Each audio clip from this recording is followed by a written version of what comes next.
নমস্কাৰ, এই মুহূৰ্তত আহি পৰিছে ৰাজ্যখনৰ বাবে ৰাতিপুৱাৰ কেইবাটাও বিগ ব্ৰেকিং নিউজ। অসমৰ লগতে ভাৰতৰ বিভিন্ন প্ৰান্তৰ পৰা ৰাতিপুৱাৰ কেইবাটাও খবৰ একেলগে যুগুতোৱা হৈছে। এই মুহূৰ্তত জনাই আছো এটা গুৰুত্বপূৰ্ণ খবৰ। ৰাজ্যত পুনৰ বানৰ তাণ্ডৱ। বানে এতিয়া সংহাৰী ৰূপ ধাৰণ কৰিছে। প্ৰচণ্ড ধুমুহা আৰু বৰষুণৰ পাছতে এইবাৰ হাইলাকান্দিত মাথাউৰি ছিঙি ৩০খনকৈ গাঁও প্লাবিত কৰিছে।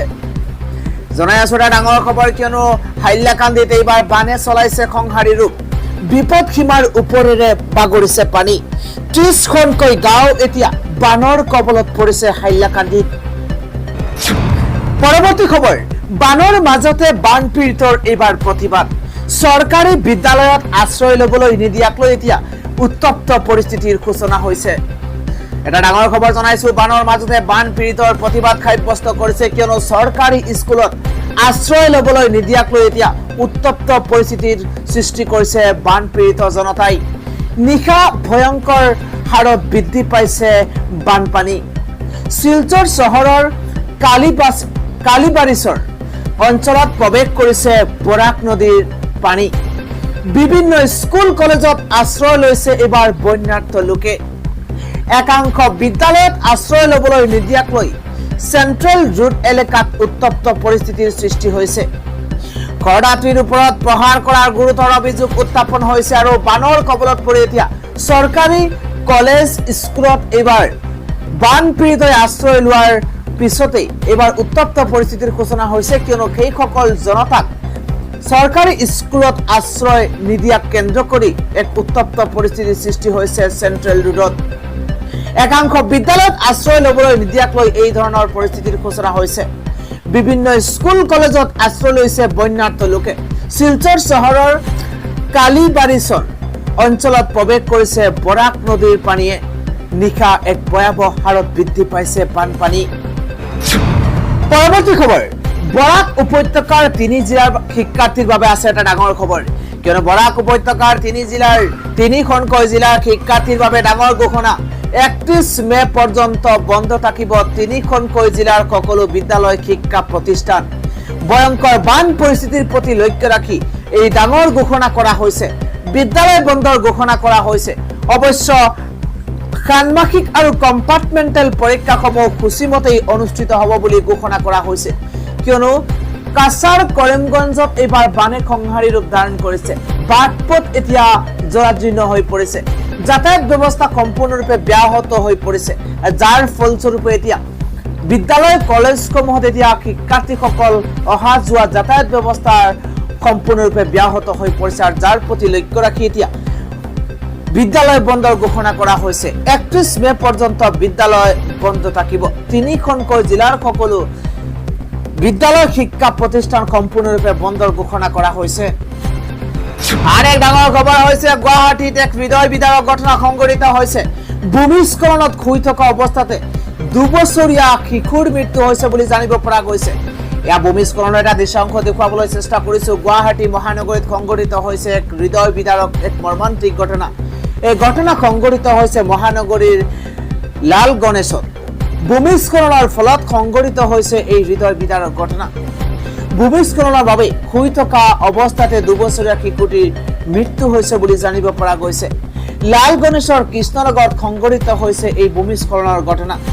ভূমিস্খলনৰ সময়ত ঘৰৰ ভিতৰত শুই আছিল শিশুটি, আৰু ঘটনাস্থলীৰ কাষতে চলি আছিল নিৰ্মাণ কাৰ্য, আৰু তাৰ পিছতে শুই থকা অৱস্থাতে এই শিশুটিৰ মৃত্যু হৈছে বুলি জানিব পৰা গৈছে। আন এক খবৰ হৈছে, কাৰ অধীনত পশ্চিমবংগত নাগৰিকত্বৰ প্ৰমাণ পত্ৰৰ প্ৰক্ৰিয়াৰ অনুমোদন কেন্দ্ৰীয় চৰকাৰৰ। বুধবাৰে কেন্দ্ৰই পশ্চিমবংগত নাগৰিকত্ব সংশোধনী নিয়ম ২০২৪ৰ অধীনত নাগৰিকত্বৰ প্ৰমাণ পত্ৰ প্ৰদানৰ প্ৰক্ৰিয়া আৰম্ভ কৰে। ৰাজ্যৰ পৰা অহা প্ৰথম গোটৰ আবেদনকাৰীক আজি এম্পাৱাৰ্ড কমিটিয়ে নাগৰিকত্ব প্ৰদান কৰিছে। হাৰিয়ানা আৰু উত্তৰাখণ্ডৰ এম্পাৱাৰ্ড কমিটিয়েও আজি কাৰ অধীনত প্ৰথম গোটৰ আবেদনকাৰীক নাগৰিকত্ব প্ৰদান কৰিছে। ২০২৪ চনৰ ১১ মাৰ্চত চৰকাৰে নাগৰিকত্ব বিধি অধিসূচনা জাৰি কৰিছিল। ২০১৯ চনৰ ডিচেম্বৰ মাহত সংসদত নাগৰিকত্ব সংশোধনী আইন গৃহীত হোৱাৰ 4 বছৰ পাছত কেন্দ্ৰীয় গৃহ পৰিক্ৰমা মন্ত্ৰালয়ে নিয়মৰ অধিসূচনা প্ৰদান কৰিছিল। নিয়মাৱলীৰ অধিসূচনা কৰাৰ 2 মাহ পাছত 15 মে'ত 14 জন লোকক কাৰ অধীনত প্ৰথম গোটক নাগৰিকত্ব প্ৰমাণ পত্ৰ প্ৰদান কৰা হৈছে।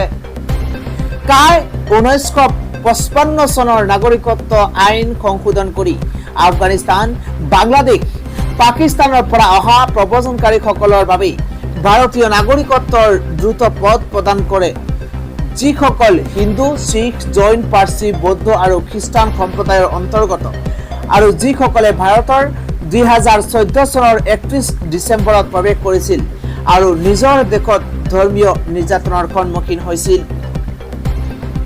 আন এক খবৰ হৈছে ইণ্ডিয়াৰ চৰকাৰ গঠন হলে মাফ কৰিব কৃষকৰ ঋণ। পঞ্জাবত প্ৰতিশ্ৰুতি দিছে এইবাৰ কংগ্ৰেছৰ যুৱৰাজ ৰাহুল গান্ধীয়ে। 4 জুনত দেশৰ বিৰোধী মিত্ৰজোঁট ইণ্ডিয়াৰ চৰকাৰ গঠন হলে মাফ কৰা হ'ব কৃষকসকলৰ ঋণ, এই ঘোষণা কৰিছে কংগ্ৰেছৰ যুৱৰাজ ৰাহুল গান্ধীয়ে। কংগ্ৰেছ নেতা ৰাহুল গান্ধীয়ে বুধবাৰে পঞ্জাবৰ এখন নিৰ্বাচনী সভাত এই ডাঙৰ মন্তব্য কৰিছে। ৰাহুল গান্ধীয়ে পঞ্জাবৰ লুধিয়ানাত এক নিৰ্বাচনী সভা সম্বোধন কৰি কয় যে ইণ্ডিয়া গোটৰ চৰকাৰ গঠন হলে আমি দেশৰ কৃষকসকলৰ ঋণ ৰেহাই দিয়াৰ ব্যৱস্থা কৰিছো। তেওঁলোকে আৰবপতিৰ ঋণ মাফ কৰে, আমি কৃষকৰ ঋণ মাফ কৰিম। এই ডাঙৰ মন্তব্য এখন নিৰ্বাচনী সভা সম্বোধন কৰি এই ডাঙৰ মন্তব্য কৰিছে কংগ্ৰেছৰ যুৱৰাজ ৰাহুল গান্ধীয়ে। পৰৱৰ্তী খবৰ হৈছে মহাত্মা গান্ধীক এইবাৰ চূড়ান্ত অপমান। প্ৰধানমন্ত্ৰী নৰেন্দ্ৰ মোদীৰ বিৰুদ্ধে গোচৰ দিছে এইবাৰ লুইত কুমাৰ বৰ্মনে। এটা ডাঙৰ খবৰ জনাইছো, কিয়নো প্ৰধানমন্ত্ৰী নৰেন্দ্ৰ মোদীয়ে নিৰ্বাচনী প্ৰচাৰৰ মাজতে মহাত্মা গান্ধী সম্পৰ্কে কৰা মন্তব্যৰ বিৰুদ্ধে আৰক্ষীৰ কাষ চাপিছে ৰজত কমল বঁটাপ্ৰাপ্ত চলচ্চিত্ৰ প্ৰযোজক লুইত কুমাৰ বৰ্মন। বুধবাৰে বৰ্মনে গুৱাহাটীৰ হাতীগাঁও আৰক্ষী থানাত প্ৰধানমন্ত্ৰী নৰেন্দ্ৰ মোদীৰ বিৰুদ্ধে দাখিল কৰিছে এখন এফআইআৰ।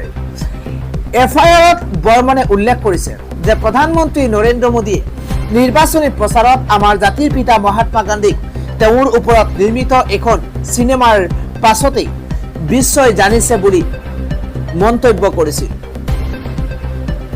মহাত্মা গান্ধীৰ সন্দৰ্ভত তেওঁ এই বক্তব্যৰ অতি অপমানজনক আৰু এগৰাকী ভাৰতীয় নাগৰিক হিচাপে এনে অপমান সহ্য কৰিব নোৱাৰি।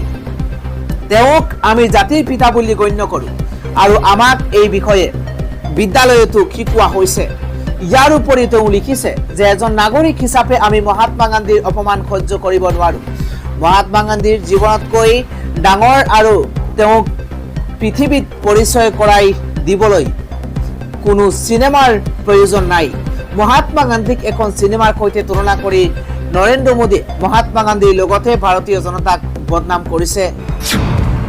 আন এক খবৰ হৈছে মূল্যবৃদ্ধিৰ প্ৰতিবাদত ধেমাজিত জিলা কৃষক মুক্তিৰ অৱস্থান ধৰ্মঘট।